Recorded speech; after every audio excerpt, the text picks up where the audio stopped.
most requested video lately has been what to do inside of the game when you have done 6k CP and hit level 55. In this video, I'm going to be explaining you guys what I do inside of the game to make sure that I'm progressing the fastest and in the most efficient way. So hopefully this video helps you guys out understanding the game a little bit more. So let's just jump into it. All right, we are here on my character. This is my Hyper Boost character. I am currently at 6.230, hopefully 6.3k today. That's the goal. Now, what do I focus on when I am inside of the game and what my priority is? Now, when you guys have 6k GGS and you can finally start entering dungeons, your main priority should always be doing the dungeons. So you have the 4-star dungeons. You want to make sure that you're running or burning through your contract tokens. You can get more contract tokens from the Battle Pass shop, but burning through the contract tokens to get T4 gear or Tier 3 gear, sorry, so you guys can start selling them or starting focusing on gearing your character. Now, when you're gearing your character, I would highly advise you guys to focus on your weapons first. Do not, this is what I've been telling everybody in my stream too, if you guys go watch my streams, is when you guys are getting new weapons, Tier 3 weapons, do not wear them until they're at least like level 8 to 10 with a few traits on them, because you will lose combat power and possibly damage if they are not high enough level yet, or they're not traded at all, because we already have fully traded base weapons from the store. So do not wear them or don't get rid of your weapon until they're at a certain threshold. But that should be your main goal, is trying to at least make some Lucent. I've already been selling a bunch of stuff. I made 2.4k Lucent so far on just this character. So make some Lucent and get to the 3-star gear. You can also start running the 2-star gears because they will help you with the weapon mastery. And that's when it comes to my next topic, because the dungeons are time gated right now, because of it depends on how many coins you have. If you don't have coins, you can't really do anything dungeon wise inside of the game. So when you run out of coins, you want to be focusing, which I think is the second most important, if not the most important thing, it is your Abyss contract tokens. And why is that important? Is because of your weapon mastery. There's a cap to the weapon mastery at level 200, and it's extremely important that you guys focus on getting your weapon mastery up, because not only is it a lot of damage, but it's also a set amount of combat power. And so making sure you maximize your weapon mastery is extremely important. And the best way to do it is through your Abyssal contract tokens. Now, Abyssal contract tokens, how do you gain more? Is basically by doing stuff in the game. Doing the dungeons, doing Amateur Expedition, doing your Misty Keys, stuff like that gives you Abyssal contract tokens. You can also get additional ones from Battle Pass shop. Like here, you can get either the dungeon token or Abyssal contract tokens. But that is basically how you do weapon mastery. And to maximize it, it's extremely important when you guys run your contracts. You want to have this buff right here, which is the mastery report, and you want to have the golden apple pie. So the golden apple pie, right now, usually when there's new events in the game, they'll give like better food that you can use. But golden apple pie is this, which gives you weapon mastery bonus. If you are in a guild, you can also ask the guild to run this buff right here.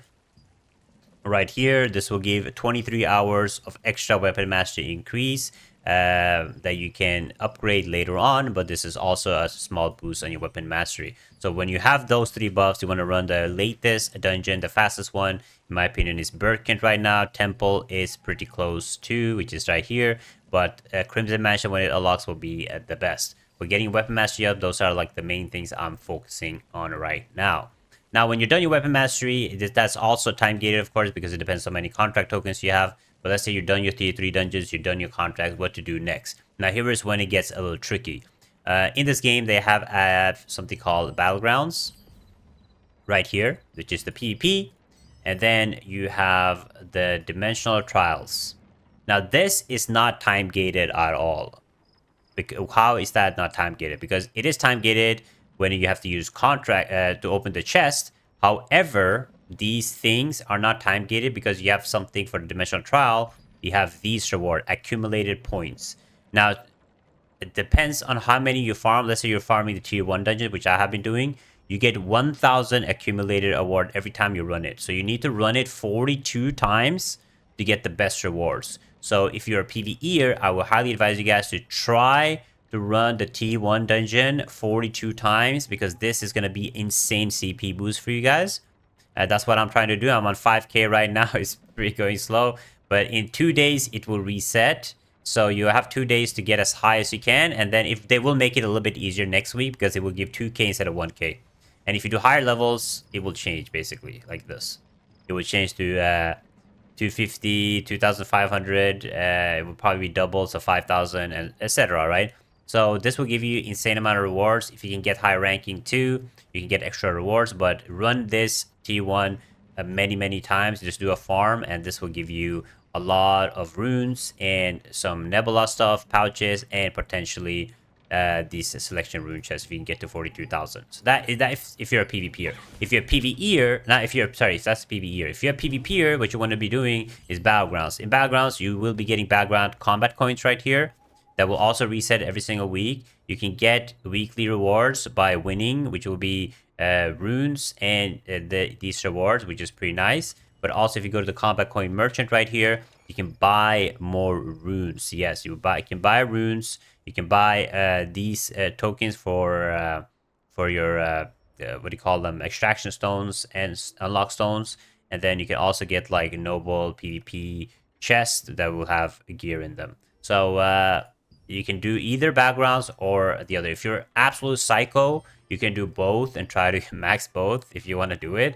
But yeah, you're absolute psycho if you do that, but it is possible. And these are not time gated because you have to do endless amount of them. Next up is the basic stuff. Is you want to finish your secret dungeons. Make sure you finish your secret dungeons. You get insane amount of runes and you get really good rewards. Get Infinity and your T-Dal Tower if you haven't. And when you also run dungeons, I completely forgot. When you do the open world dungeons, also run these contracts. They're pretty nice. You can buy them weekly from the Sundries merchants. If you go to the Sundries merchant right here, every single week you can buy more contracts, and they contain pouches for you. Right here, it's beneath my face, but yeah, you can buy the contracts right here, and this will also give you really good rewards when you run the open world dungeons and you complete those quests. But yeah, you do your solo dungeons, your dimensional trials, and then extremely important is doing the events. These events are really good because they give insane amount of rune if you do good. Yeah, performance is good and you do really good. You can get good amount of materials, but you also get these rune chance bundles, which will increase your rune levels by a lot, which CP is an increased CP.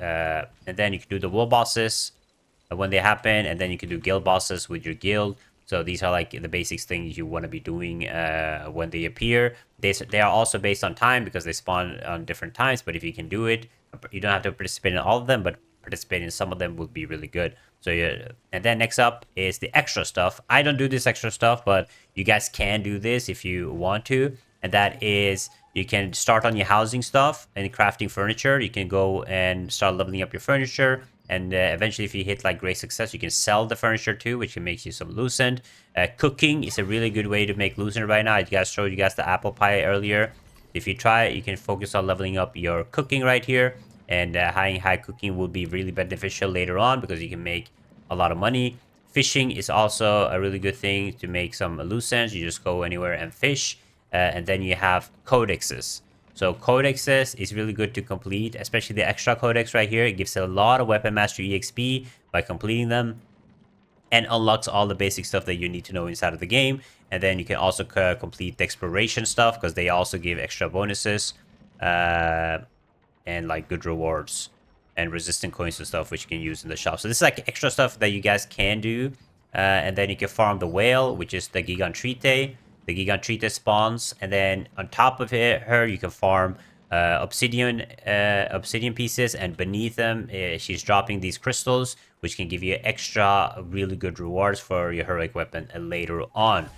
So farming Gigantrite is going to be really important. What is these weapons that I'm talking about, which is the obsidian weapons? I can show you guys real quick. I made a separate video on this ages ago, but I can show it to you guys again. You can craft black anvil weapons with 100 obsidian pieces. These give you extra 50% weapon mastery on when you're farming open world dungeons. So if you have this and you have the buffs, you can get insane amount of weapon mastery XP. So if you can get these weapons, it's going to be really good for you. But you need obsidian pieces. Obsidian pieces drops at the dwarfs in black anvil, and you can get it from the combat merchant, and you can get it on top of the whale. So you can start already grinding. It's a long grind for it, but it will be worth it if you can get there. Next up is the main thing I'm waiting for right now is the Nebula Island to open. We have Lawless Wilds right here. You need minimum 6,000 on CP. But once you can enter Nebula Island, you should go to Nebula and start farming. These pouches make you a bunch of money, and it gives really good rewards. And then also, which is really nice, is if you go to this guy right here, which is a Nebula Stone Merchant, you want to be buying out your Nebula pouches and your Nebula Greater Conquest chests when it unlocks. So when it unlocks, that'll be good, but it's not unlocked yet. So the main focus right now is start working on your tier 3 gear slowly but surely.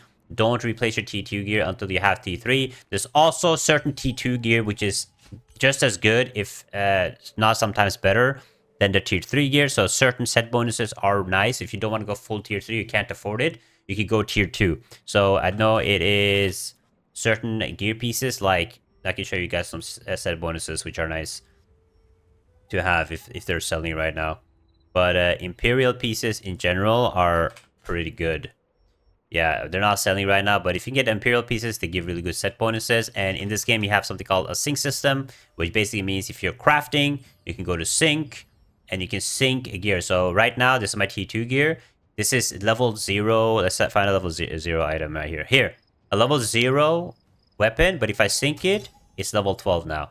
You can only do this T2 to T2, and when you upgrade to tier 3, so let's say you get a tier 3 epic weapon, you can actually sync your second tier 3 weapon with that new tier 3 you have gotten. So you only have to level up one tier 3 weapon and then sync it, and then you can just trade them out. So that's the way I would do it, basically, for the tier 3 gear. So hopefully this video will help you guys out understanding a little bit more. But you guys can keep an eye out. It's also this milestone steely. On this milestone steely will tell you when certain things are unlocking by time. More and more things are going to unlock inside of the game. And you can keep an eye out for this. Abyssstone Crimson Mansion will unlock eventually. The Calantia raid for heroics will unlock. But when that releases, I will be making a video to explain you guys how the heroic works. But that is basically it. Just start focusing on your character, try to get that CP up as much as you can, and start getting tier 3 gear so you guys can clap people in PvP and do really good damage in PvP. But thank you so much for watching. Check out this video right here, and I'll see you guys next time. Bye bye.